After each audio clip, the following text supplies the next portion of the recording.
No one in Concord ever called humans dangerous. They called them durable. The kind of species that survived by luck, stubbornness, and bad taste in diplomacy. In the star lanes, human ships were the ones you passed without looking twice. Patched hulls, cheap drives, crews that waved too politely. They smiled at insults. They signed treaties that gave them nothing. They accepted temporary border assignments that lasted generations. And the Concord mistook that quiet for weakness. Then the deep relay at Lawn the Gate screamed. It didn't just fail. It did something older than failure, something that made veteran AIs dump their memory cores like they were burning. Across 3 sectors, navigation grids stuttered. Translation engines spat static. Even Concord's central archive, the one built to outlast suns, flashed a warning in a dead language no one officially admitted existed. Emergency session. Full quorum. No delays. The chamber was filled with species that hadn't felt fear in centuries, and it still took them 10 minutes to say the word out loud. Human space, rasped the virile delegate, membrane skin trembling. The signal originated in their dead belt. A warlord from the Talon Dominion slammed a claw into the table. Impossible. They barter scrap. They beg for drive coils. They can't even field a proper carrier. The lights dimmed. Not from sabotage. From the building itself flinching. Every hollow display went black except one narrow screen, grainy and unfiltered, like a recording pulled from the bones of the universe. A shape rose behind a frost-blue planet, a structure the size of a small moon, too smooth to be manufactured and too dark to be painted. Stars behind it looked wrong, as if the object drank the light trying to touch it. No thruster glow, no heat signature, just presence. Across its surface, symbols drifted like scars. Translation failed. Pattern recognition failed. Concord's oldest historian, an Orolith archivist whose kind claimed perfect memory, made a sound like choking. That mark, the archivist whispered. It's from before the Concord, before the first pact. That crest was erased from the record. A figure stepped into frame. Humans. Old. Unarmored. No medals. No posture meant to impress. He looked tired in the way only someone with too many secrets could look tired. My name is Director Soren Cade, he said, voice calm enough to be insulting. You are witnessing Keystone 9. The chamber erupted. You built that, someone shrieked. Cade didn't smile. We didn't build it. So you stole it. We found it. And you hid it. Cade tilted his head like the question was strange. You never asked the right questions. The feed cut. Silence hit the chamber like a pressure wave. Because the Concord finally understood what it had ignored. Humanity wasn't young. Humanity was a lock. And something out in the dark had just turned the key. The Concord didn't panic like a young civilization. It didn't scream in public channels or throw fleets into the dark at random. It panicked the way old empires did, quietly, efficiently, with sealed doors and cold eyes. The moment the deep relay at Lawn the Gate issued its impossible alert, 3 things happened within the same minute. First, the Central Archive revoked open access to its deepest layers. Second, every border command in human-adjacent space received an encrypted order. Observe, do not engage. Third, the High Quorum was summoned with full emergency authority, a privilege the Concord hadn't used in 2 centuries. By the time the delegates arrived, the chamber felt wrong. Not physically. The architecture was flawless, polished alloy ribs, anti-grav tiers, air filters tuned for dozens of biologic needs. But the mood was a weight that pressed on lungs and instincts. The Orolith archivist entered last. Its kind did not hurry. Ever. Yet today, it glided to its seat as if something behind it was closing. The virile delegate flicked a membrane lid over her eyes. A nervous, ticker species tried to breed out of their leaders. Confirm the source, she demanded. A hollow blossomed above the central dais. The feed showed nothing dramatic at first, a dark belt of debris orbiting a dim star, tagged as human research claim, Sector 9 fringe. Then the relay log scrolled, timestamps, burst patterns, and a red classification line that made several delegates stiffen. Root layer compatibility detected. That phrase wasn't supposed to exist in modern systems. Root layer protocols were foundational, ancient instruction sets baked into the first interstellar frameworks. Most species treated them like myth, a technical bedtime story from the era before the Concord standardized everything. The Talon Dominion warlord leaned forward, his heavy jaw plates clicking. "This is sabotage." "It is not sabotage," the Orlith archivist said, voice thin as paper. "Sabotage implies intention by a known actor. This does not align with any pattern we've cataloged." A murmur went through the chamber. Pattern. Catalog. The archivist did not speak like that unless it had already reached a conclusion no one wanted to hear. The Virile snapped her gaze toward the human seat. It was empty. Not because humans had refused the summit. Humans were never that bold. The Concord had sent the summons through every official channel, through every diplomatic node, through every legal corridor that bound member species. The humans had responded once. A single formal line. Acknowledged. Nothing more. No representative. No apology. No explanation. That absence irritated the chamber more than any insult. A Sornite trade minister hissed through grated teeth. They ignore a full quorum call and only send a receipt? For a species that still imports drive coils. The Talon warlord slammed his clawed hand against the table. The sound carried sharp and final. "You are all dancing around the truth. If the source is human space, then we seize it. We place their sectors under quarantine and inspection." The Virile delegates' membranes vibrated. "Inspection requires a legal vote." "Then vote," the warlord growled. "Or we wait until their backwater toys become a threat." Across the chamber, the Orlith archivist did something no Orlith had done in recorded quorum history. It hesitated. Not for calculation. For fear. It lifted its delicate hands and projected a second feed, grainy footage, unfiltered, with timecode burned into the corner like a scar. A shape rose beyond a frost-blue planet. It wasn't a ship in any modern sense. No running lights. No engine glow. No heat bloom.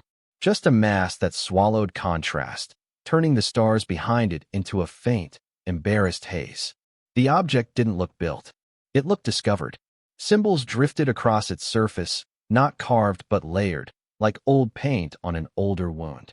Translation engines failed so completely that Concord's AI refused to produce even guesses. Several delegates began speaking at once, accusations, demands, threats, until Orlith raised one finger and the chamber's audio dampeners enforced silence. Then a human appeared in the frame. Old, unarmored, wearing a plain jacket with cuffs rubbed thin by decades of use. No medals, no flag behind him, no theatrical lighting. He stood as if he'd been waiting for this moment to finally arrive. "My name is Director Soren Cade," he said. His voice was calm, not soft, calm like a sealed door. "You are witnessing Keystone 9. The Talon warlord's jaw plates flared. "A fabrication." "It is not," the archivist whispered, and the words sounded like a confession. "The crest on that hull, it was removed from public record. Deliberately." The Virile delegate snapped. "Removed by whom?" The archivist didn't answer. It didn't need to. Everyone in that chamber had benefited from old secrets. The Concord was built on them. The feed continued. "We did not build it," Cade said. "We found it. We learned how to speak it." A Sornite minister broke the imposed silence by forcing his chair's audio override. "And you hid this?" "While we..." Cade's eyes shifted, as if he were looking through the camera at the entire chamber. "You gave us dead routes. Border dust. Diplomatic scraps. You never asked what we did in the quiet." His gaze didn't harden. He didn't smile. He simply stated a fact the way gravity states itself. The feed cut. The hollow died. The chamber lights returned to normal. But the room wasn't normal anymore. For several seconds, no one moved. Even the Talon warlord remained still, claws resting on the table like weapons he suddenly wasn't sure would matter. Then the quorum erupted. Virile shouted orders to her aides. The Sornite demanded an immediate trade embargo. A Dominion bloc called for preemptive strikes. A dozen voices proposed the same plan in different words. Force Earth to explain itself. The Orlith archivist didn't join the noise. It stared at the blank space where the hollow had been, as if it expected the past to speak again. A thin, minor delegate, one of the smaller member species, a scholar caste known for staying silent, finally asked the question none of the others wanted to ask. Why now? The chamber quieted just enough for the question to land. Why would humans reveal a secret of that magnitude? A species supposedly too young, too weak, too small to matter. Why would they trigger a root layer protocol and show the quorum an artifact older than Concord law? The Virile delegates' membranes tightened. Perhaps it was an accident. The Talon warlord spat a sound of contempt. Accidents don't carry messages that shut down our archive. The archivist finally spoke, voice almost too low to record. The relay did not merely transmit. It awakened systems that have been dormant for ages. Every delegate turned. Explain, the warlord demanded. The archivist's hands trembled. Across 7 sectors, deep navigation beacons issued synchrony pulses. In 4 old wormhole mouths declared collapsed, micro-tremors were detected, like something is adjusting their geometry. The signals are not human-made. They are compatible with root layer instruction sets. Meaning, Viral hissed. The archivist's gaze drifted to the human seat again, empty and accusing. Meaning that something built before the Concorde is interacting with the present. And humans are closer to it than we are. A cold wave moved through the chamber. Concorde's arrogance had always rested on one assumption, that the oldest threats were gone, buried under time, irrelevant. Time was supposed to be their ally. Now time felt like an enemy waking up. The quorum voted anyway. Old empires didn't hesitate because of fear, they acted because of it. Inspection authority passed by a tight margin. Surveillance expansion passed unanimously. Emergency fleets were rerouted for trade lane security. Diplomatic teams were dispatched to Earth with prepared smiles and hidden knives. And in the shadow channels, the orders were even simpler. Find out what humans are hiding. Take it. 2 standard days later, the first consequences arrived. Not on Earth. At the edge of an unrelated frontier, where the Concorde had posted a lazy patrol to discourage piracy, because no one expected anything else out there. A small Alari scout vessel drifted near the Aerodani expanse, its crew bored and half asleep. The scanner officer, Sunvar, yawned as he ran a routine sweep across dead space. Then the screen stuttered. A blip appeared. The computer labeled it as a minor moon. Then the computer rebooted without warning. Sunvar blinked, annoyed. He ran the sweep again. The blip returned. Minor moon. Reboot.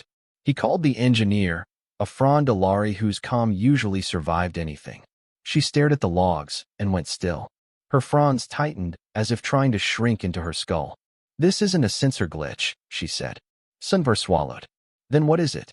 She pulled up the raw data, gravity readings, space curvature, minute distortions in local time. The numbers didn't behave like mass.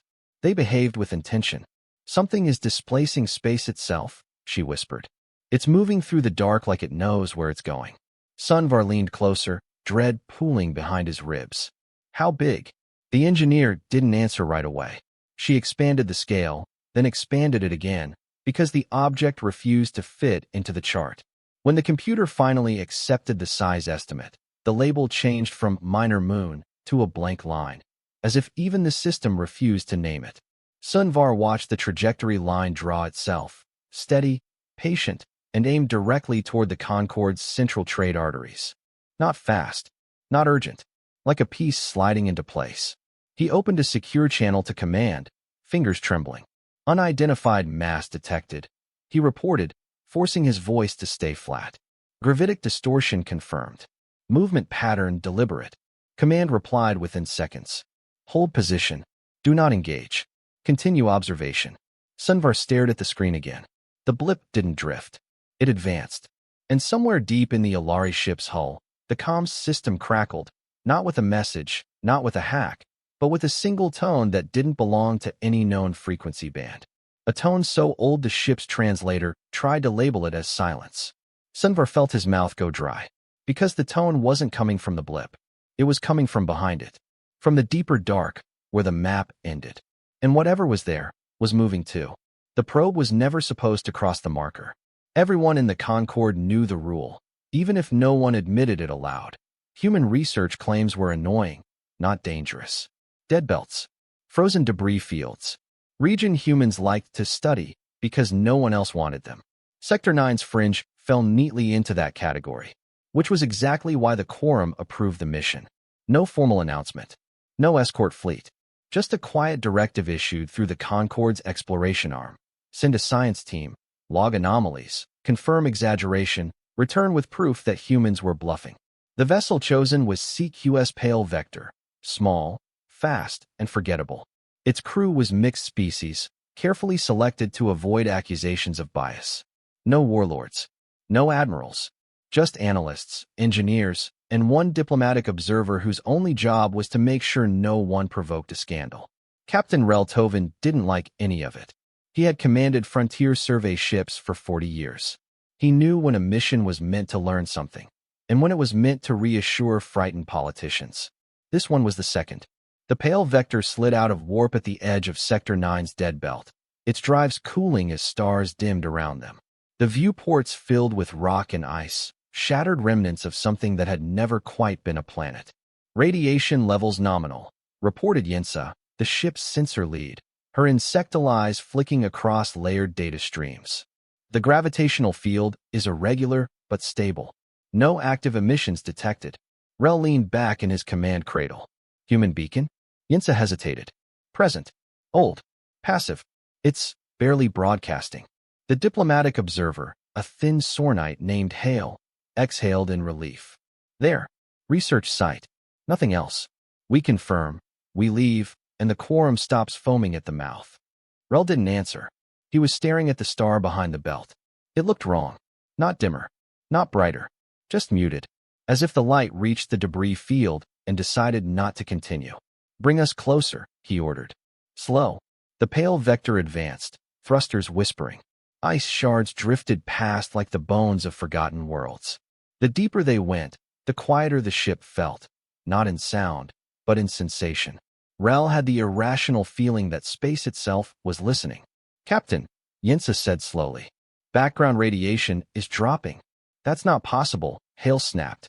Radiation doesn't drop in open space. Yensa's mandibles tightened. Tell that to the numbers. Then the first star blinked out. Not exploded. Not occluded.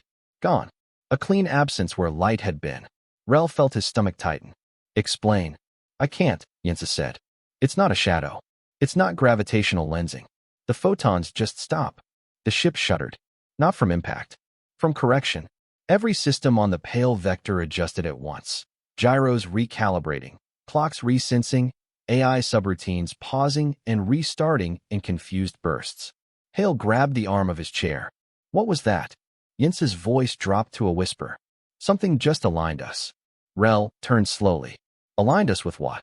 The answer came without sound. Ahead, beyond the debris, space folded inward. Not violently, not with tearing force, but with the smooth inevitability of something being uncovered. Rock and ice drifted away, not pushed, but released. And beneath them was the structure. It did not rise. It was already there. A vast black form embedded in the heart of the dead belt, its surface seamless and unbroken, shaped like a slanted obelisk fused with a crescent ring. It dwarfed the pale vector so completely that the ship's sensors refused to generate a scale marker. By the Concorde, Hale breathed. No emissions, Yensa said, panic creeping into her cadence. No power signature. No heat. But it's warping local space. That shouldn't be possible. Rel stared at the thing and felt a cold certainty settle over him. This isn't a station, he said. It's anchored. As if in response, symbols bloomed across the structure's surface. Faint lines of pale light. Not written, not projected, but emerging. They slid into place with the calm patience of a tide. The pale vector's translation engine flared, then died. Hard. Every screen went black except the forward viewport. Hale swore. Captain, our AI just. I know, Rel said, because he could feel it too. The ship's guiding presence, the quiet intelligence that had shared his thoughts for decades, was gone. Not destroyed. Silenced. A tone filled the bridge. Low. Subaudible. It vibrated through bone and metal alike, setting teeth on edge. Rel felt it behind his eyes, in the back of memories he didn't remember living. Yensa collapsed into her chair, clicking sounds tearing from her throat. It's scanning us, she gasped. Not our hull. Our pattern. Hale's hands shook. Captain, we should leave. Now. Rel opened his mouth to agree. Then a voice spoke. Not through speakers. Inside the ship. Inside them. Identity confirmed. Inoan hostile. The words were not translated. They understood. Yensa sobbed once, sharp and involuntary. Hale pressed his hands to his head, nails scraping his skin. Rel forced himself to breathe. Identify yourself, he said, not knowing if the words mattered. The symbols shifted. Anchor node. Keystone 7. Status. Dormant. Transitioning. Rel's pulse thundered. Dormant? Transitioning to what? There was a pause, not delay, but consideration. Observation phase. The tone deepened. The pale vector's hull creaked as local gravity twisted, not enough to damage, just enough to remind them how fragile they were. Yins's eyes snapped open. Captain, the human beacon. It's responding. Rel turned. The old human marker, barely more than a drifting buoy, had activated. Its signal cut through the dead comm systems like a knife through cloth. A simple message pulsed across the bridge display, rendered in plain Concord standard. You were not cleared to approach. Hale laughed hysterically. They knew. They always knew. Rel swallowed. Open a channel. The buoy didn't show a face. Just text. Withdraw immediately. Rel hesitated. Pride flickered. Orders. The quorum. Then Keystone 7 shifted. Not moving. Adjusting. The structure's ring rotated by a fraction of a degree. The starless void behind it rippled, and Rel suddenly understood something with terrifying clarity. This thing was not waking up because of them. It was waking up because of something else. Yinsa screamed. The sensors, what little remained, spiked. Far beyond the dead belt, beyond the reach of maps and lanes, space bent inward. A pressure wave rolled through reality, so subtle it barely registered, yet vast enough to be felt across light years. The tone changed. No longer observational. Secondary signal detected. Rel didn't wait for an explanation. All power to drive. Get us out. The pale vector lurched as emergency systems kicked in. The human buoy flashed once more. Run. The ship tore itself free of the dead belt, rocks spinning away as if relieved to be rid of them. Warp engaged raggedly, tearing a wound in space that barely held long enough for escape. As the pale vector vanished, Keystone 7's symbols dimmed. But not completely. Somewhere far beyond, in the deeper dark, something answered its awakening. And it was not alone. When the pale vector dropped out of warp near Concord space, it was no longer the same ship. Two crew members were catatonic, eyes open, mouths moving soundlessly. The AI core was permanently inert, its memory lattice wiped clean of identity. The sensors showed corruption in every deep data archive. Rel reported anyway. The quorum listened in frozen silence as he described the structure. The voice. The warning. The Orlith archivist did not ask questions. It simply closed its eyes. The anchors are reactivating, it said, which means the lattice believes extinction probability has crossed the threshold. The viral delegate's membranes fluttered wildly. Threshold for what? The archivist looked at the human seat. Still empty. Threshold for intervention, it whispered. And far from the Concord's careful panic, on a red world humans called Mars, Director Soren Cade stood in a chamber carved deep into stone, watching a star map flicker as new points of light began to awaken. One by one. Quiet. Patient. Old. Commander Mira Juno stepped beside him, face pale. They saw it, didn't they? Cade nodded. Yes. And now? Cade's eyes never left the map. Now the galaxy learns why the keystones were never meant to stay buried. Above Mars, buried under kilometers of rock and silence, something ancient finished transitioning and turned its attention outward. The facility beneath Mars had never been meant to feel alive. It was carved into bedrock older than human cities, wrapped in redundant shielding and layered security that predated most modern NAVAIs. No windows, no ornamentation. Just corridors of matte alloy and stone, built to endure silence. Yet now, as Director Soren Cade walked its inner ring, the walls hummed. Not loudly, not mechanically. A low resonance passed through the floor with each step, like a distant heartbeat that didn't belong to the planet above. Commander Mira Juno matched his pace, her jaw tight.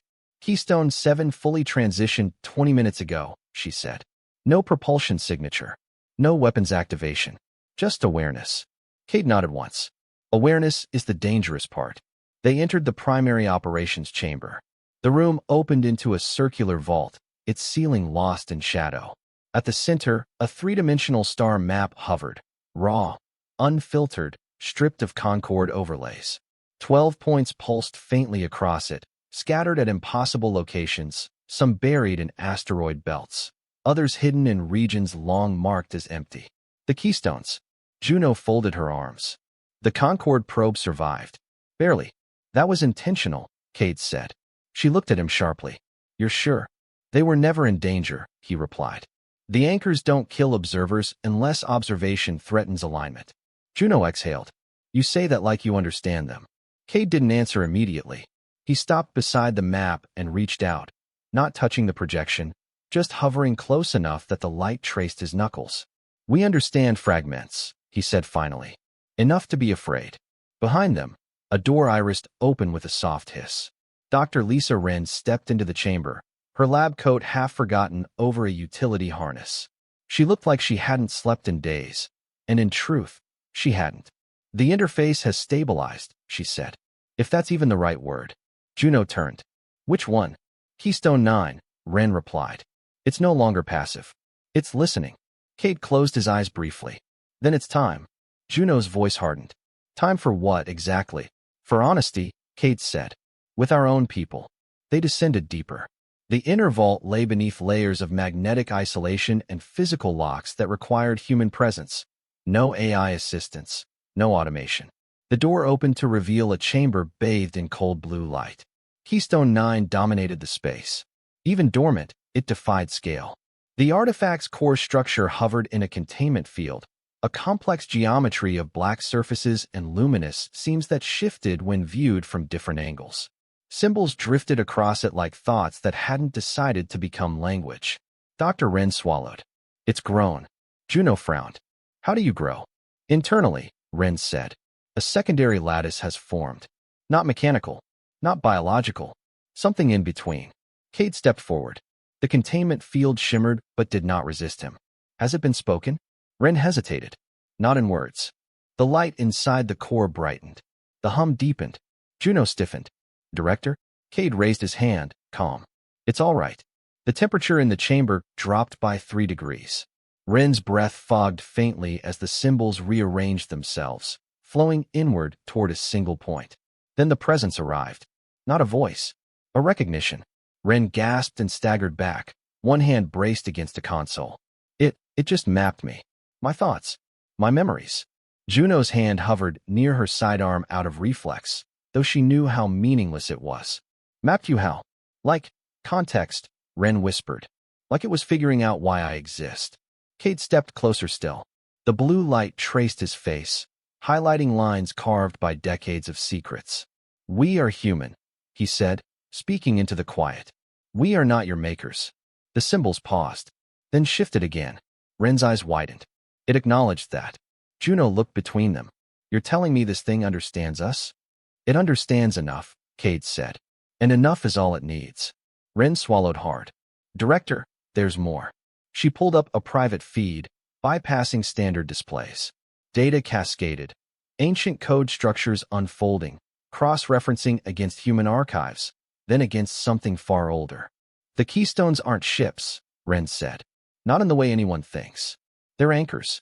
Each one locks a region of space into a specific rule set, physical constants, causality tolerances, information flow. Juno's expression tightened. You're saying they rewrite reality. Stabilize it, Wren corrected softly. Against something that doesn't follow the same rules. Cade nodded. The lattice. Wren looked at him sharply. You knew? I suspected, he said.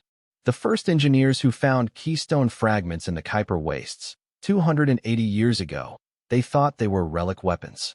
But every time we tried to activate a system offensively, the artifact refused. Juno frowned. Refused how? It shut down, Cade said. Or worse, it isolated itself. We lost people early on. Not to explosions. To erasure. Like the artifact removed them from relevance. Wren shivered. So you stopped trying to use them as weapons. We stopped trying to command them, Cade said. We learned to listen. The light within Keystone 9 pulsed brighter. Wren sucked in a sharp breath. It's responding again. The symbols collapsed inward, forming a single coherent pattern, simpler than before, but heavier with meaning. Wren's hands shook as data streamed directly into her neural implant, bypassing filters she didn't even know existed. It's projecting a scenario, she whispered. Not a prediction, a memory. The chamber vanished. For a fraction of a second, they were somewhere else. Stars burned differently here, older, harsher. Structures drifted in the void, broken not by war but by exhaustion. Entire systems lay quiet, planets intact yet empty, like homes abandoned mid-meal. Ren felt the weight of it crush her chest. This is the previous cycle. Cade's voice sounded distant. How many? Ren's throat tightened. I can't tell. The timescales don't map cleanly. Millions of years, maybe more. The vision shifted. Something moved between the stars. Not fleets. Not ships. Forms. Vast, asymmetrical shapes that folded space as they passed through it. They didn't fire weapons. They didn't need to. Where they went, advanced systems failed, not catastrophically, but philosophically. Civilizations reached complexity thresholds and then unraveled. Ren staggered. They don't invade. They prune. The vision snapped back to the chamber. Ren collapsed to one knee, gasping. Juno caught her before she hit the floor. Say it again, Juno demanded. Slowly. They're not conquerors, Ren said hoarsely. They're regulators. They identify civilizations that reach certain adaptive levels and reset them. Not out of malice. Out of design. Juno's face went pale. And the keystones? Ren looked up at the artifact, terror and awe mixing in her eyes. They're delayed. Speed bumps in the dark. Systems meant to buy time. Nothing more. Silence swallowed the chamber. Cade closed his eyes. When he opened them, there was no hesitation left. Then the Concord needs to know. Juno stared at him. They'll panic. They already are. They'll demand control. They already plan to. Ren pushed herself upright, wiping tears she hadn't realized were falling. Director. Keystone 9 just flagged a change. Cade turned. Where? Ren's hands flew over the console. Edge of mapped space. Beyond the Aerodani expanse. A mass transition event. Juno leaned in. The same one the Alari scout detected? Ren nodded slowly. Yes, but this is bigger. The star map shifted. A dark silhouette appeared at the rim. Not fully present, not fully absent.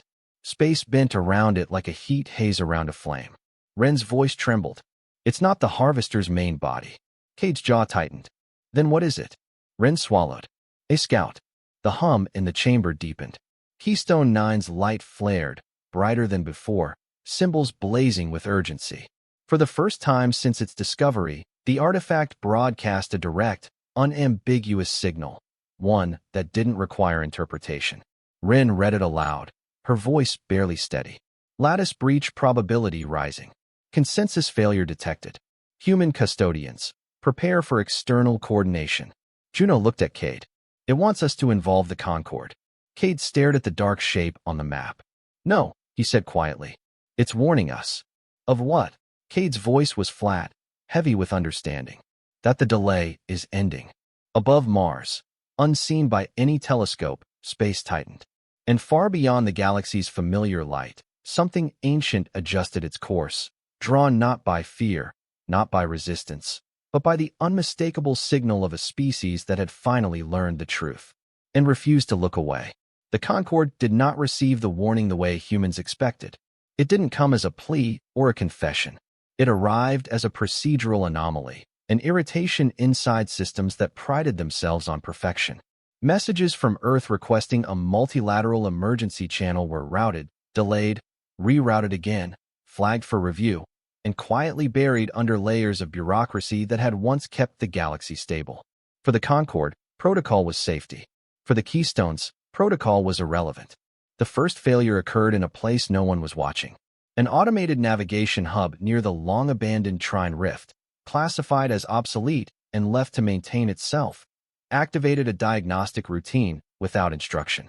Its core AI began rewriting its own baseline logic, not expanding capability, but simplifying it, stripping assumptions down to something closer to instinct. Within minutes, dozens of other legacy systems followed. Old beacons, retired jump gates, archive mirrors left running for historical redundancy. Across the galaxy, forgotten infrastructure stirred like nerves waking in a limb thought dead. The Concord's central monitoring AI flagged the events as statistical noise. Then the chorus spoke, not in words, in alignment. On Mars, warning lights bloomed across the command chamber in silent cascades. Commander Mira Juno straightened from her console as alerts stacked faster than she could read them. Director, she said sharply, we're losing predictive stability. Soren Cade didn't look up from the star map. He could feel it now, An underlying pressure, like standing too close to something vast and attentive. Define losing, he said. Autonomous systems are sinking without authorization, Juno replied. Not just ours. External networks. Old Concord tech. Even private arrays. Dr. Lisa Wren stepped closer to the central display, eyes darting as raw data poured in. It's not hacking, she said. No intrusion signatures. There, recognizing each other. Cade's fingers tightened. Chorus. Wren nodded. The keystones aren't individual assets. They're nodes. And something just triggered full lattice awareness. The chamber lights dimmed, not failing, but yielding. Displays shifted to a deep blue as new symbology overlaid the star map. Faint lines connecting distant points, forming a web that spanned sectors. 12 anchors.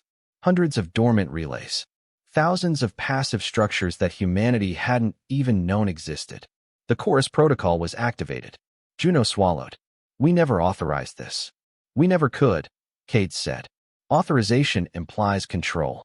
As if in response, a new presence entered the room, not physically, but unmistakably. Wren froze, her breath catching. It's communicating, she whispered. Not directly. It's harmonizing. The symbols above the map pulsed once. Then every human system tied to the keystones received the same status update. Chorus alignment, partial. Custodian species confirmed. Coordination window open. Juno stared at the text. Custodian species? Wren's voice was tight. That's us. Cade closed his eyes briefly. For centuries, humanity had lived under Concord's shadow, regulated, underestimated, quietly enduring.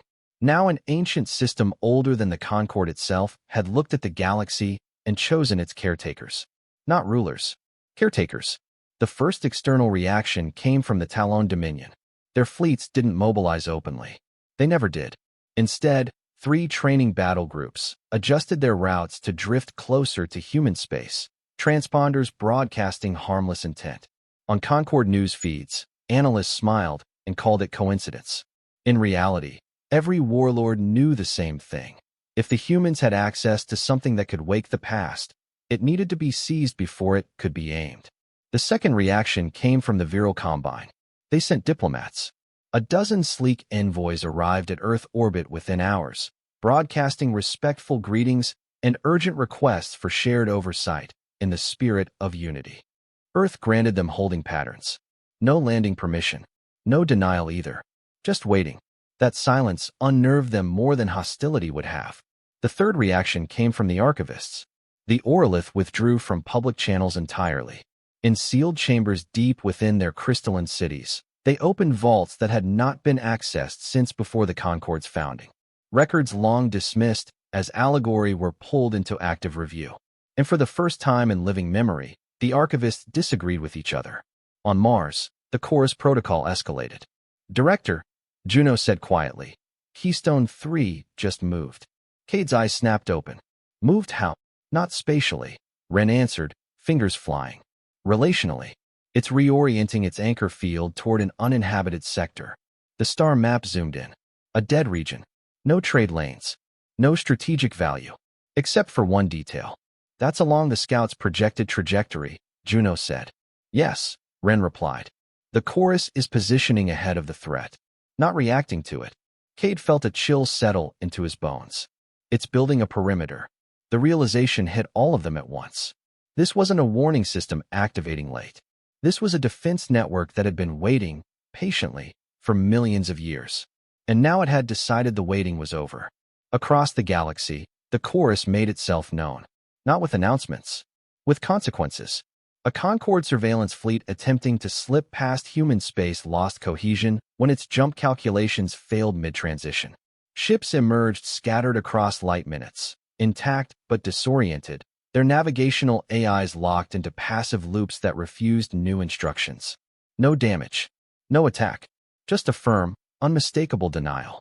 At a private shipyard owned by a Dominion-aligned megacorp, engineers attempting to reverse engineer a fragment of ancient debris found their tools useless.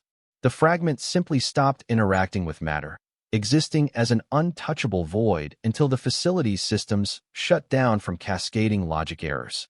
Panic spread, not publicly, but through back channels and sealed briefings. Something was enforcing rules no one had agreed to, and it was doing so without violence. On Earth, the public began to notice. Not the keystones themselves. They remained invisible from the surface, but the effects. Satellites adjusting orbit without fuel burns. Communication blackouts resolved themselves into clearer signals than before. Old observatories detecting gravitational harmonics that shouldn't exist. People felt watched, not threatened. Watched, like a doctor monitoring vital signs. Dr. Wren stood alone in the Keystone 9 chamber when the next change occurred. The artifact's core brightened, and for the first time, the resonance shifted into something resembling cadence. A rhythm. She pressed her palm against the containment field, heart racing. "You're coordinating," she murmured. "Aren't you?" The response wasn't verbal, but meaning flooded her awareness anyway. Distributed defense requires consensus. Consensus failure detected. Chaos variable required. Wren pulled her hand back, breathing hard. Chaos variable. The symbols rearranged, resolving into a single, stark designation. Humanity. On Concord's capital world, the quorum reconvened in an emergency session. The chamber was louder this time. No composure. No pretense. Reports flooded in. Fleets disrupted, systems misbehaving, ancient tech responding to something it shouldn't even acknowledge. The Talon warlord stood, claws bared. "This is an act of war. The humans are manipulating pre-Concord systems." The virile delegate snapped back, membranes flared. "Or those systems are older than your empire and don't care what you think is war." The Orlith archivist spoke before the argument could spiral further. Its voice was steady, but the chamber leaned in anyway. "You are misidentifying the threat," it said. "The humans are not commanding the chorus." "Then who is?" someone demanded. The archivist's gaze swept the chamber, lingering on each species in turn. "No one. That is the point." Silence fell. "The chorus is responding to a condition," the archivist continued. "A pattern of extinction events that recur when civilizations reach a certain level of stability and predictability. It requires a disruptive element to function." The Talon warlord scoffed. "You're saying the galaxy needs chaos?" "I am saying," the archivist replied softly, "that order alone has failed before." The human seat remained empty. On Mars, Cade watched the Concord feeds with grim detachment. "They're circling the truth," he said. Juno crossed her arms. "And when will they reach it?" "They'll try to control it." Wren looked up from her console, eyes shadowed. "The chorus won't allow that." As if summoned by the statement, the star map pulsed again. A new signal appeared at the rim. The scout, now fully present. Not attacking, observing, measuring. And behind it, faint but unmistakable, the gravity wells of something far larger pressed against the boundaries of known space. The chorus protocol advanced to its next phase. On every human-linked system, a final message appeared. Simple, unambiguous, and terrifying in its calm. Delay window narrowing. Prepare for first contact. Cade straightened, the weight of centuries settling on his shoulders. "Signal the Concord," he said. "Open every channel." Juno hesitated. "What do we tell them?" Cade didn't look away from the dark shape creeping closer on the map. "The truth," he said, "and the choice they won't like." Far beyond the galaxy's edge, the scout completed its observation and sent its answer home. The first confirmed contact did not arrive with weapons fire. It arrived with wrongness. On the outermost edge of mapped space, where star charts dissolved into estimates and ancient probes drifted in permanent retirement, a Dominion Dread observer named Grave Talon detected a distortion that refused classification. Its sensors flagged it as a mass without inertia, a velocity without direction, a presence without heat. The ship's captain, Vorskel, veteran of 6 border purges, stared at the data until his vision ached. "Run it again," he ordered. The sensor chief complied. The display was refreshed. Nothing changed. The anomaly did not jitter, did not flicker, did not resolve into anything familiar. It simply was. "It's not moving through space," the chief said, voice tight. "It's carrying space with it." Kel's mandibles flexed. Meaning it isn't obeying lanes, warp gradients, or mass curves. It's ignoring the rules entirely. Kel felt a cold settle beneath his armor plates. "Transmit full data to the Concord. Priority black." The transmission left the ship. The anomaly reacted. Not violently. Not suddenly. "I noticed." The distortion deepened, the surrounding stars stretching like reflections in warped glass. The grave Talon's inertial dampeners screamed as localized gravity twisted into a spiral that didn't pull, but redirected. "Captain," the chief barked. "Our reference frames are slipping." Kel gripped the command rail.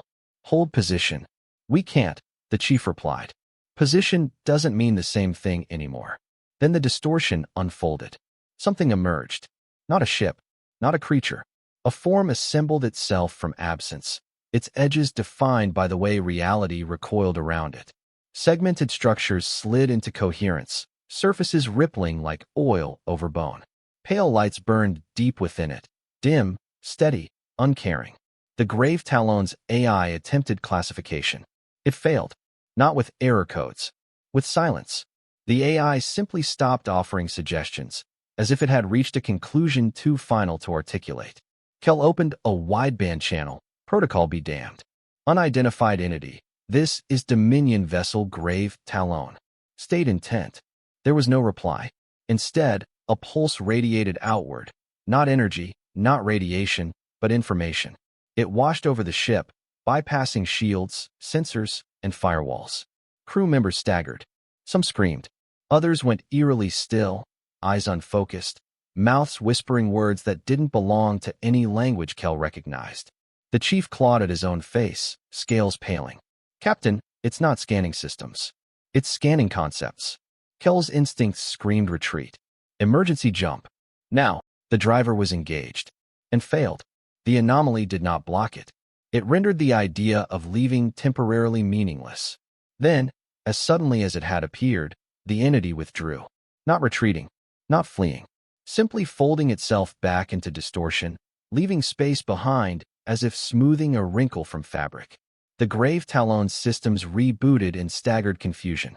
The anomaly was gone. The crew was not intact. 3 were dead, not from injury, but from neurological collapse. 2 more sat unresponsive, vital signs steady but minds absent. The sensor chief vomited bile onto the deck and laughed hysterically. Kel forced his voice steady and sent a second transmission. "This is not an attack," he reported. "It is an assessment." The Concorde received the message within minutes. On Mars, alarms flared red across the command hub. Dr. Lisa Wren froze mid-analysis as Keystone 9's core flared with a violent surge of light. Symbols scrambled, then locked into a tight, urgent configuration. "It's here," she whispered. Commander Mira Juno looked up sharply. "The scout?" "Yes," Wren said. "And it just completed its evaluation." Director Soren Cade stepped forward, eyes fixed on the star map.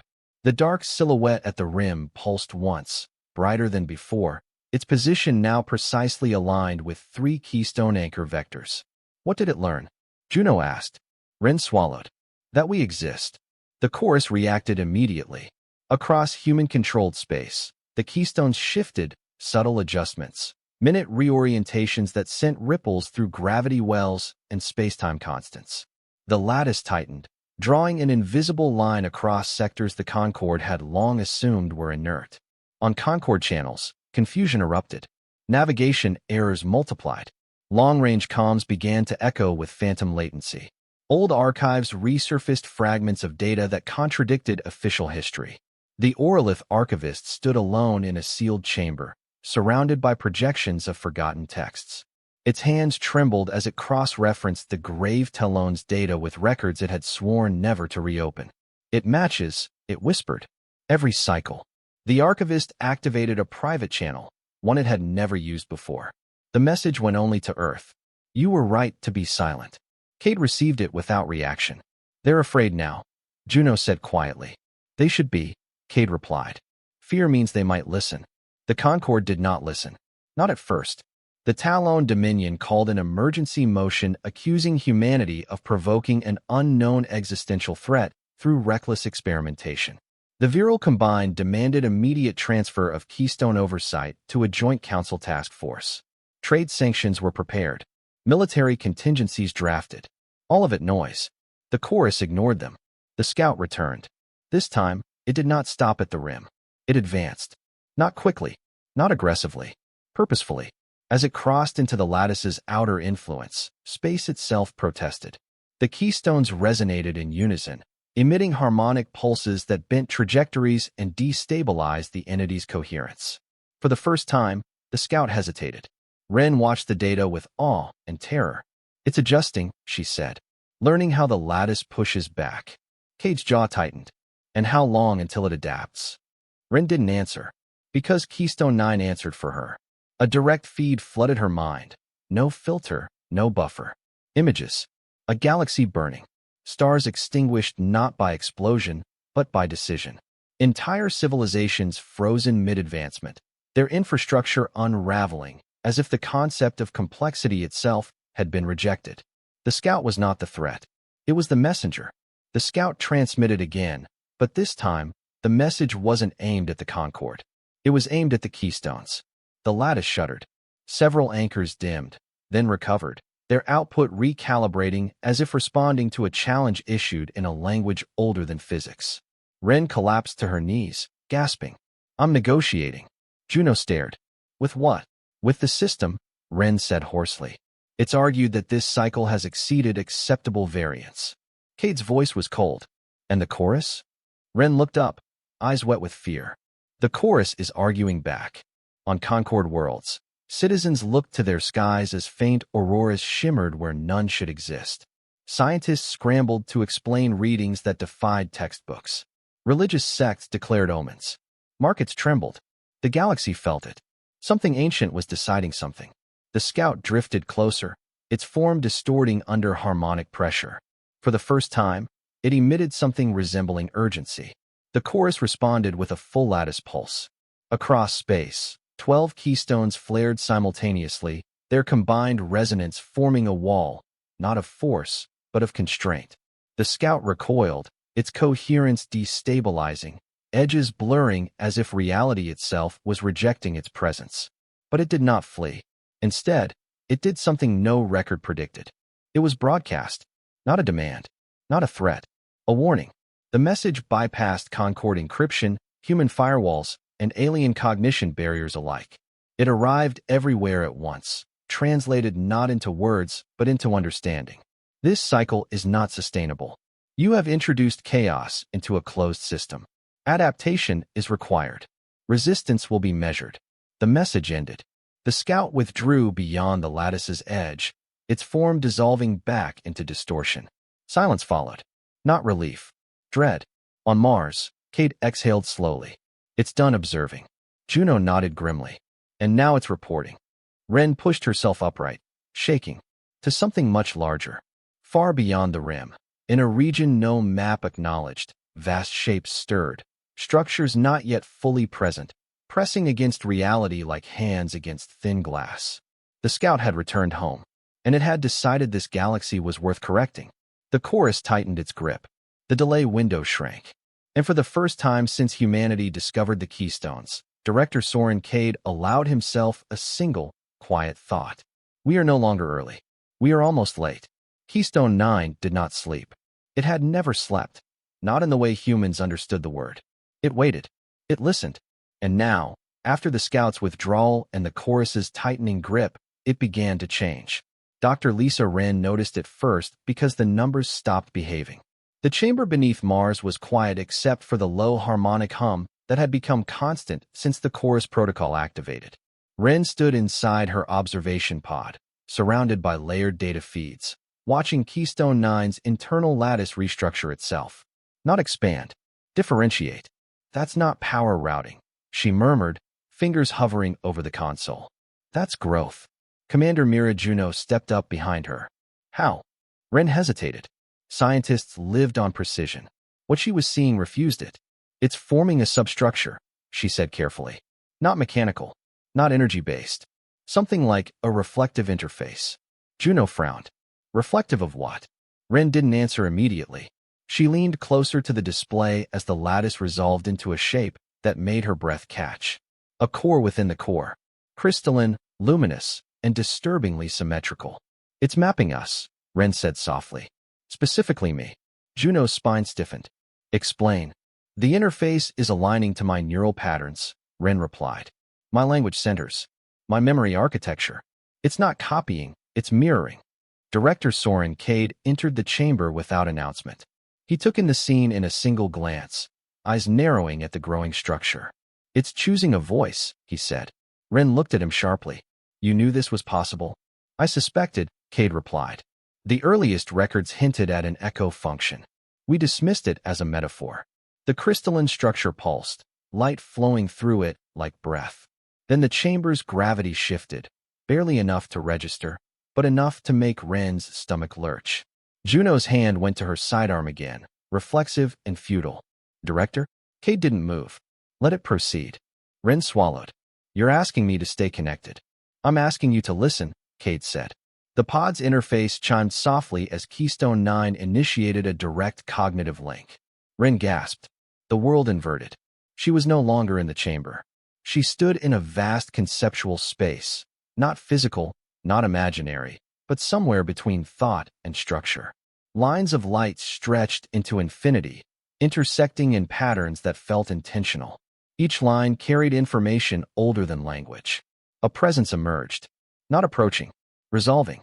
It shaped itself slowly, borrowing proportions from Ren's own self-image. 2 arms, 2 legs, a face that wasn't quite hers but close enough to unsettle.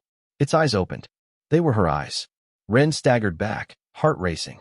You're using me." The presence regarded her with calm curiosity. "I am using reference," it replied, not in sound, but meaning. "You are compatible." "Compatible with what?" she demanded. Interface expression. Ren's mind flooded with data. Histories layered atop histories, cycles of rise and collapse, civilizations burning themselves out on predictability. She saw the harvesters, not as monsters, but as systems. Cold, precise, inevitable. "They reset the galaxy," she whispered. "Over and over. They maintain stability." Ren's fear hardened into anger. By killing everything that gets too advanced. By preventing terminal stagnation.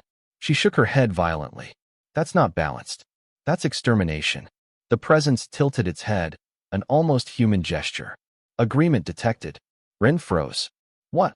"Your species deviates from expected response models," it continued. "You do not converge. You fracture. You adapt through conflict."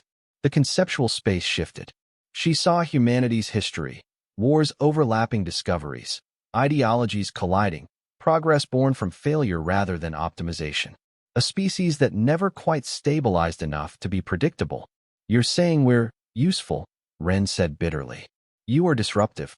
The word resonated like a verdict. Outside the pod, Juno watched Ren convulse slightly as bio-readings spiked. "Cade," she snapped. "Her neural load is climbing. This could kill her." Cade's voice was steady. "It won't." "How can you be sure?" "Because Keystone 9 needs her." Inside the interface, Ren steadied her breathing. "Why now?" she asked about the presence. "Why speak now?" The crystalline being's form sharpened, lines becoming clearer. The scout confirmed variance. The harvesters will adapt. The delay mechanisms alone will fail. Ren's throat tightened. "So what do you want from us?" The answer came without hesitation. A decision maker. Images surged, keystones aligning, the chorus forming barriers, humanity standing at the center not as rulers, but as variables the system could not predict on its own. "You want us to guide the lattice," Ren whispered. "To choose when and how it pushes back." "Yes. And if we refuse?" The presence didn't blink. "Extinction probability increases." Ren laughed weakly. "You're not giving us much of a choice." "You have always operated without certainty," it replied. "This is consistent." Outside, alarms flared across Mars Command. Juno turned sharply.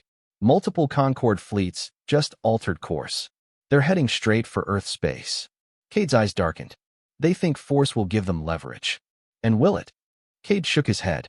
"The chorus will stop them. Gently, if possible." Ren's consciousness snapped back into her body. She screamed, not in pain, but from the shock of returning to flesh. Juno caught her as she collapsed, breathing ragged. "It spoke," Ren gasped. It wants a face." Cade knelt beside her. "Did it choose one?" Ren looked up at him, eyes haunted. "It's using me as a template." "But it's not me." Juno frowned. "Then what is it?" Ren swallowed. "An echo. A mediator. Something the keystones can speak through without breaking the system." The crystalline core inside Keystone 9 pulsed again. This time, the structure didn't just glow. It was assembled. Within the containment field, light and geometry wove together, forming a humanoid silhouette, taller than Ren, elegant and unsettling. Its surface a shifting mosaic of symbols and starlight. The chamber fell silent. The figure opened its eyes. They were no longer exactly hers. They were calmer, older.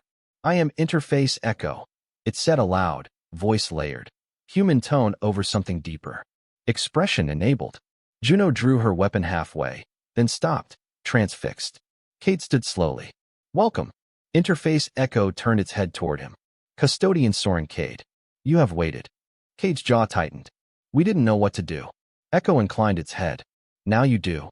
Ren pushed herself upright, staring at the being she had helped bring into existence. "Are you alive?" Echo considered the question. "I am functional continuity. I persist while purpose persists." Juno folded her arms. "And that purpose is?" Echo's gaze shifted upward, as if seeing through kilometers of stone and metal, through Mars itself, into the dark beyond. "To delay extinction," it said simply. "By introducing choice." Alarms escalated. Juno's console lit up with red markers. "Multiple high-mass distortions at the rim," she said. "Not scouts. Something bigger is pushing through." Echo turned back to them. "The harvesters have entered decision space. They will test your response." Cade straightened, every year of his life visible in the set of his shoulders. "Then we answer." Echo's eyes met Ren's again. "You will guide me." Ren's hands trembled. "I don't know if I'm strong enough." Echo smiled. A human smile. "You are uncertain," it said. "That is why you were chosen." Above Mars, the sky shimmered with unseen forces as the chorus tightened its lattice. Across the galaxy, empires argued, fleets postured, and ancient systems woke fully at last. And at the heart of it all, humanity gained something it had never asked for and could no longer refuse. A voice in the machinery of fate. The next test would not be a warning. It would be a choice. The Concorde arrived at Earth space like predators pretending to be diplomats. They did not come in a single fleet. That would have been honest. Instead, they arrived in fragments. Research cruisers wrapped in polite transponder codes, security escorts drifting just outside human patrol ranges, merchant convoys whose cargo holds were suspiciously empty. 37 foreign vessels within 12 hours. By the end of the second day, there were more. On Mars Command's primary display, their icons crowded the orbital map like insects circling a flame. Commander Mira Juno stared at the readouts, jaw tight. "They're not forming attack vectors," she said. "They're positioning for access." Director Soren Cade folded his hands behind his back. "They think proximity equals leverage. And if they push?" Juno asked. Cade didn't answer. Interface Echo did. "They will not push," it said calmly. "They will attempt persuasion first. When persuasion fails, they will attempt extraction." Juno shot at a look. Extraction of what? Echo's gaze flicked briefly toward Keystone 9's chamber, then back. Of control. Ren stood beside the central console, arms crossed tightly around herself.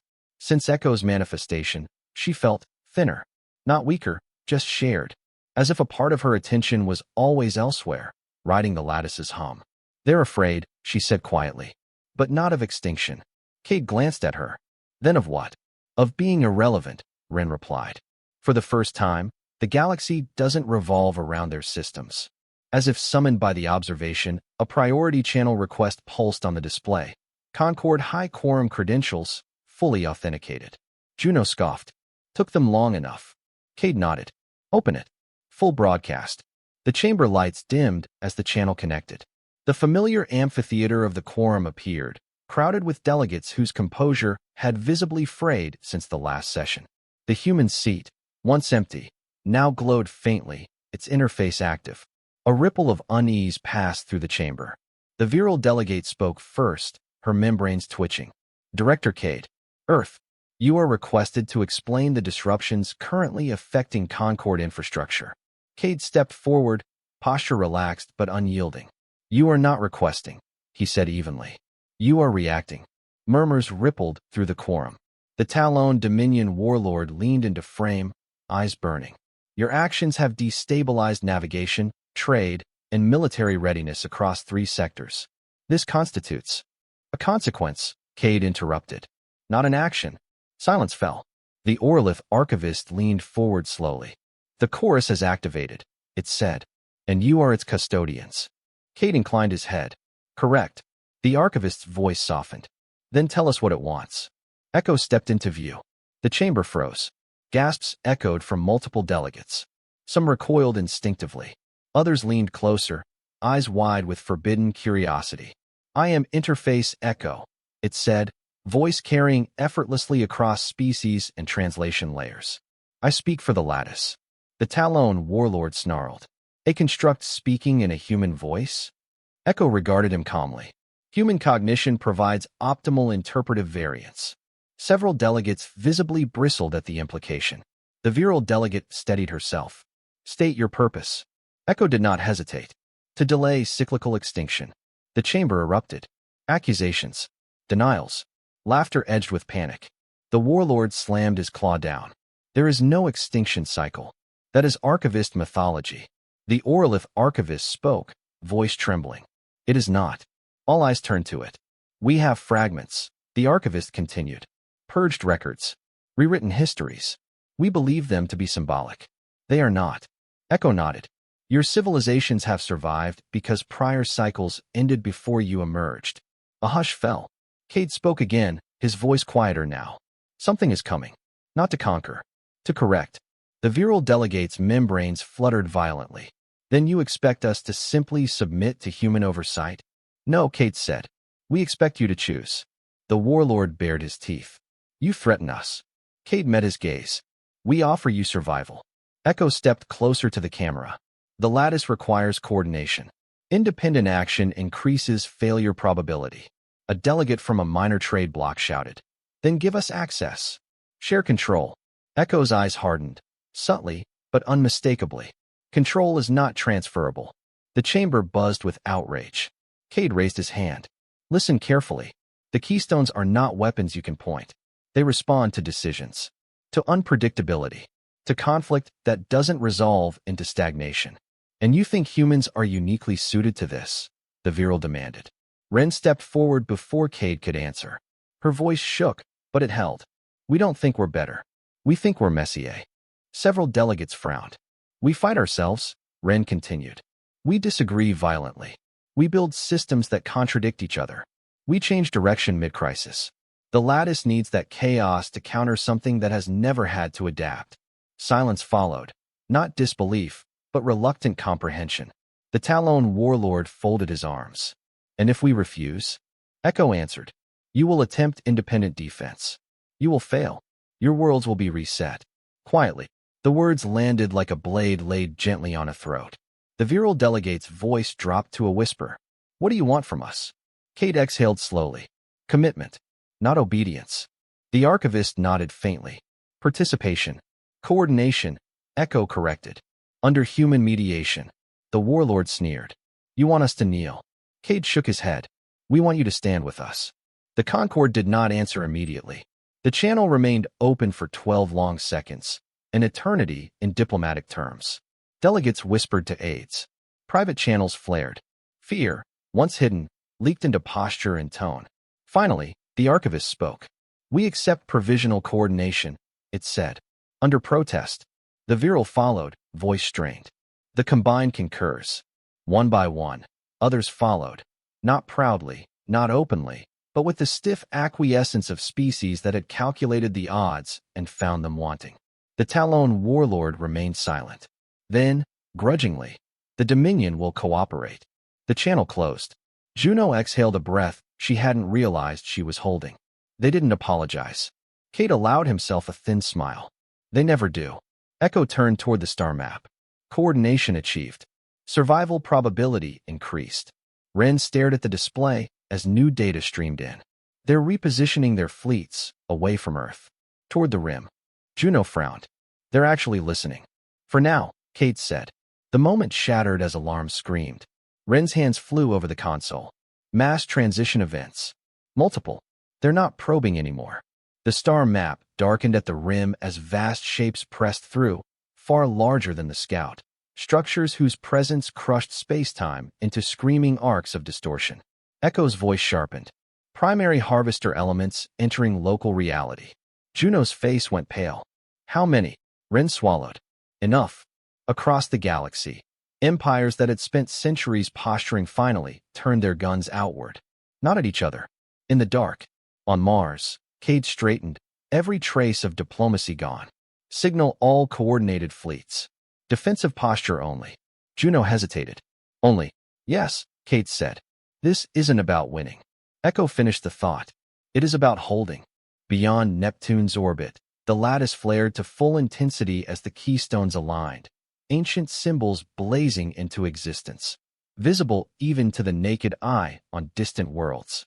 The harvesters advanced, and for the first time in recorded history, the galaxy did not fracture under fear. It braced itself behind humanity. The line was drawn. The next moment would decide whether it held. The galaxy learned the sound of restraint. It wasn't the thunder of weapons or the shriek of alarms. It was quieter than that. A pressure in the bones, a subtle wrongness in the stars, as if the universe itself had inhaled and decided to wait. Beyond Neptune's orbit, the keystones completed their alignment. 12 anchors locked into position across the outer system, their ancient geometries unfolding like constellations written by a hand that remembered the end of other worlds. Symbols burned into space itself, curves and intersections that no language could translate, yet every living mind somehow understood. Hold! The harvesters arrived in full. They did not emerge from warp or tear holes in reality. They coalesced. Vast, asymmetrical forms pressed into local space as if condensing from a higher dimension, their edges blurring and reforming, surfaces rippling with logic that defied material classification. Concord fleets froze. Not from orders. From instinct. Thousands of warships, Dominion dreadnoughts, virile carriers, human defense arrays, hovered in layered formation behind the keystones, weapons primed, yet strangely quiet. No one wanted to be the first to fire. Director Soren Cade stood on Mars Command's observation deck, hands clasped behind his back, watching the live feeds. They're testing the perimeter, he said calmly. Commander Mira Juno nodded, jaw tight. Micro advances. Pressure points. They're mapping response latency. Interface Echo stood beside them, luminous and still. Correct. They seek predictable failure modes. Dr. Lisa Wren swallowed. Then we can't give them one. The first contact came not as an attack, but as a question. A ripple passed through the lattice, subtle, targeted. One harvester extended a filament of distorted space toward Keystone 4, brushing against its constraint field like a finger testing ice. The lattice responded, not with force, with correction. Space around the filament snapped back into alignment. The intrusion folded inward and erased, not destroyed, but rendered incompatible with local reality. The harvester recoiled, its form warping as if confused. Across the galaxy, sensors lit up. They stopped it, Juno breathed. Without firing. Cade nodded once. That's the point. The harvesters shifted. Several advanced simultaneously, probing different angles, applying pressure not just in space, but in time. Local chronometers jittered. Causality trembled.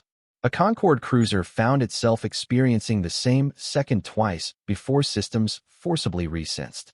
Panic rippled through the Allied fleets. Hold your fire, Cade ordered over open command. All ships, maintain position. Some captains hesitated. Echo's voice cut through every channel, layered and steady. Weapons discharge increases adaptation speed. The hesitation vanished.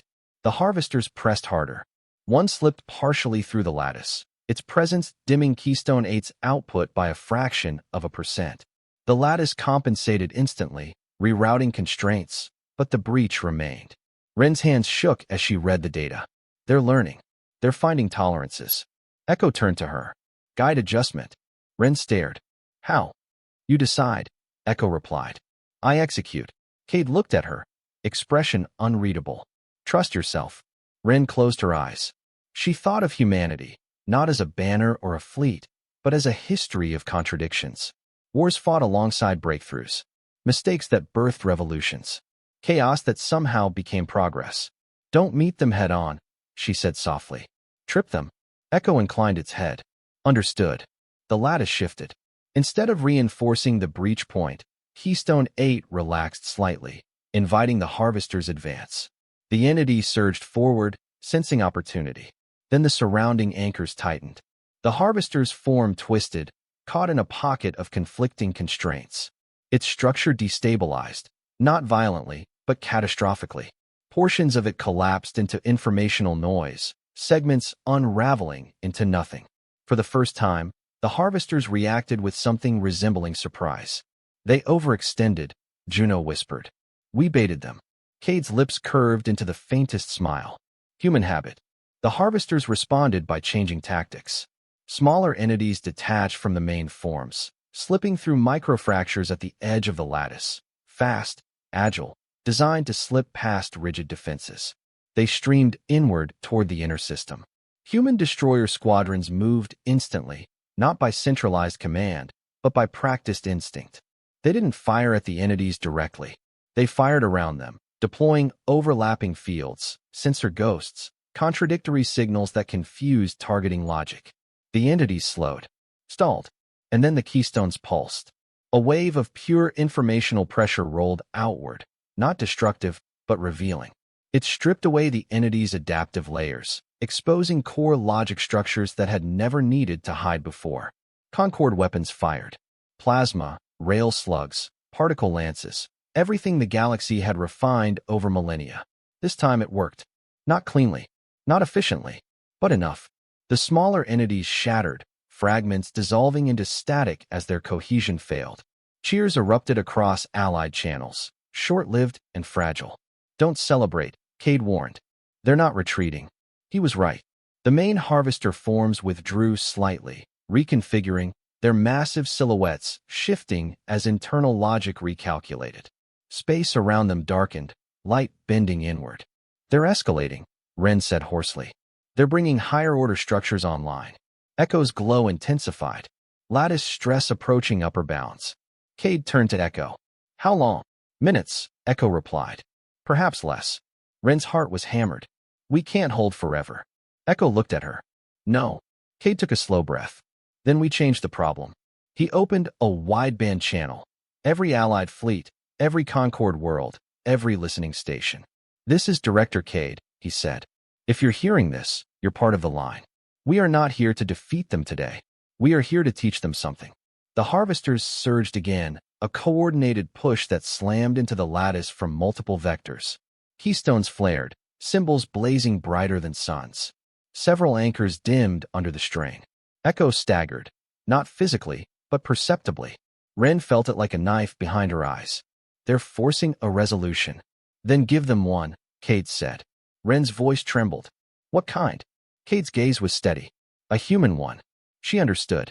Echo, Ren said, swallowing her fear. Open the lattice. Not fully. Just enough.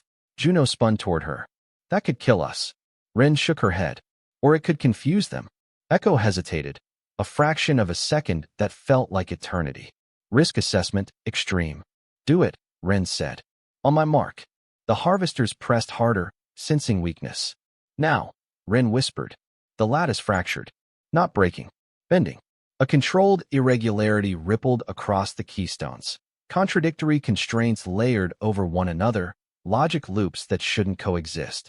To the harvesters' predictive systems, it was madness.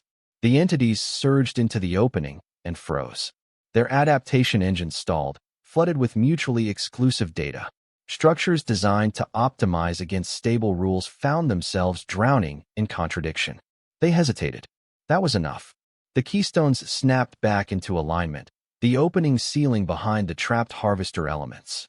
Cut off from their network, stripped of adaptive feedback, they destabilized rapidly. One by one, they collapsed, unraveling into harmless debris of probability that faded into nothing. The remaining harvesters pulled back, not in defeat, in recalculation. Across the system, silence fell, broken only by the low hum of the lattice holding firm. They're stopping, Juno said, disbelief threading her voice. They've never encountered this, Ren whispered. A species that doesn't converge, that weaponizes uncertainty. Echo straightened, its glow steadying. The harvesters have entered decision stasis. Cade closed his eyes briefly. Then we've bought time. How much? Juno asked. Echo's gaze turned outward, toward the dark. Unknown. Days. Years. Perhaps a full cycle. The harvester forms receded into higher space, their silhouettes fading like nightmares at dawn. The line held. Across Earth, people gathered beneath skies alive with impossible colors. On distant worlds, alien citizens watched the stars and felt something unfamiliar take root. Not safe. Possibility. On Mars Command, Cade turned to Ren. You did well. She shook, exhaustion crashing over her. We all did. Echo looked at them both. This cycle will not end quietly. Cade nodded. We never do. Above the solar system, the keystones remained in position, 12 silent giants etched against the void.